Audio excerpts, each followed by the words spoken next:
What's up everybody? Welcome back to another video.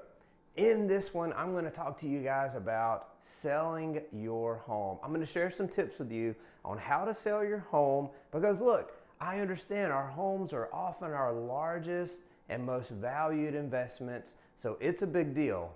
Check it out. My name is Steven and I'm a realtor located in the northern Atlanta area, and I get to help people buy and sell houses every day. When you are selling your home, what's the name of the game? What are you trying to achieve? You want to sell your house for as much money as possible and as quickly as possible. It's super important that when you're going through this whole process, you take emotion out of it, and that's where your realtor will step in. Tip number one is going to be set a realistic asking price. So look, I get it. When you're listing your home for sale, you want to make as much money as possible, but let me caution you, don't set the price too high thinking, oh, well, we'll just back it down later. You want to try to maximize your profit. I completely get that, but don't make it astronomical or unrealistic, because here's what can happen. Your house can sit at this super high level for 30 days, 60 days, etc. And at a certain point in time, buyers are going to think, what's wrong with this house? It's been sitting on the market a long time, still sitting there, no buyers yet. Let me stay away from that one because something's up and I don't know what's going on, but I'm going to stay away. So you don't want that to happen. That's where your realtor comes in, and your realtor will take a look at comparable markets in the area. They'll look at where they've sold, how many bedrooms, bathrooms, and take a look at how it compares to your home. And guess what? They're looking at facts. They're looking at data to make that pricing decision, and they'll pull all the emotion out because, hey, look, I love my house too. It's the best house in the neighborhood. It's mine. I love it, and it should bring the most money, right? That's what we all think about our homes. So set that realistic asking price from the beginning. Hey, before we go further, you know the drill. Hit the like button and the subscribe button for me. Tip number two, ask your agent for first look feedback. As you're going through the pre-listing process, ask your realtor, hey, what's good about this house? What needs some improvement? And look, I know that we don't want to have our homes critiqued, but believe me, it's in your best interest.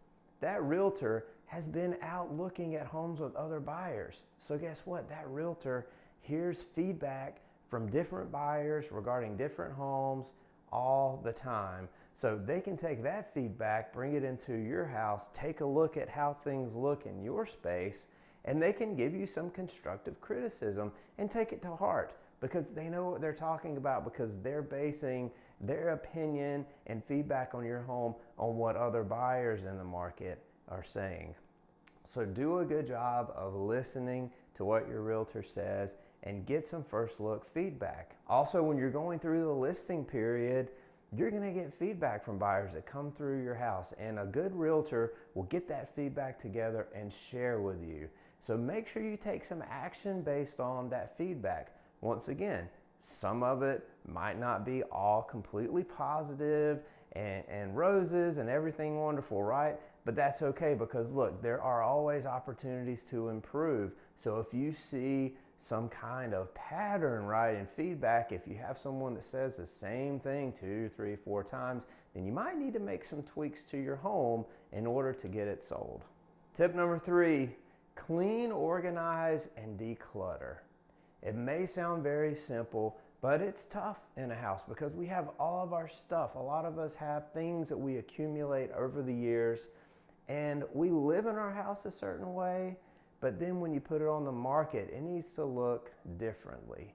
Make sure you go through, pull down photos and pictures of you and your family. Hey, I love my family too. We have pictures up on the wall, but when you have your house on the market, buyers want to walk through and they want to envision, hey, this is how my stuff could look, or my family could look on these walls. They don't want to see you and your faces. So make sure that you take out as much, you declutter as well from the space, because once again, this allows buyers to have a vision of how their items could look in this space. Plus, when your space is decluttered, it makes it look larger, right? And you can actually get a good feel for the entire room without having a bunch of oversized couches and love seats and other things, you know, that we typically have in our homes.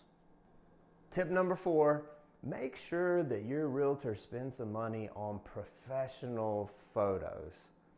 I know that we all have these cameras, right? We have these mobile devices, and the cameras get better and better each and every year. But I promise you, you can tell the difference in professional photos versus those that were shot with just an iPhone camera or one of these other mobile devices. The professional photos are extremely important because listen, we're not in the 1970s anymore where people would sit around in the newspaper, right? They look in the newspaper and they'd see a listing and you just had a bunch of verbiage, right? You had bedrooms, bathrooms, the price, the address, and that was almost it. But today, we have the internet, right? We have the internet where we can go online, and what do we all do? We look at the pictures, right? We almost go immediately to the pictures and we're scrolling through, and you want those pictures to look great. You want them to look amazing so that they provide an awesome first impression for your house. If you're watching this video, chances are you own a house, right? And chances are you have homeowners insurance. Do me a favor, I published a video on my channel where I talk about homeowners insurance and ways you can save money on your homeowners insurance. That's right, you have a chance to put a few more bucks in your pocket. So check out that video next. The bottom line here is that when you're trying to sell your home, you're trying to maximize your profit and you want to sell it as quickly as possible. I hope in this video I gave you some tips that you can use out in the real world to help achieve those goals. Whether you're in California or Texas or wherever watching this video and you're about to list your house, I hope that it helped you out and it gives you some tips so that you can really put some extra money in your pocket. Thank you so much for tuning in, and I'll catch you on the next one.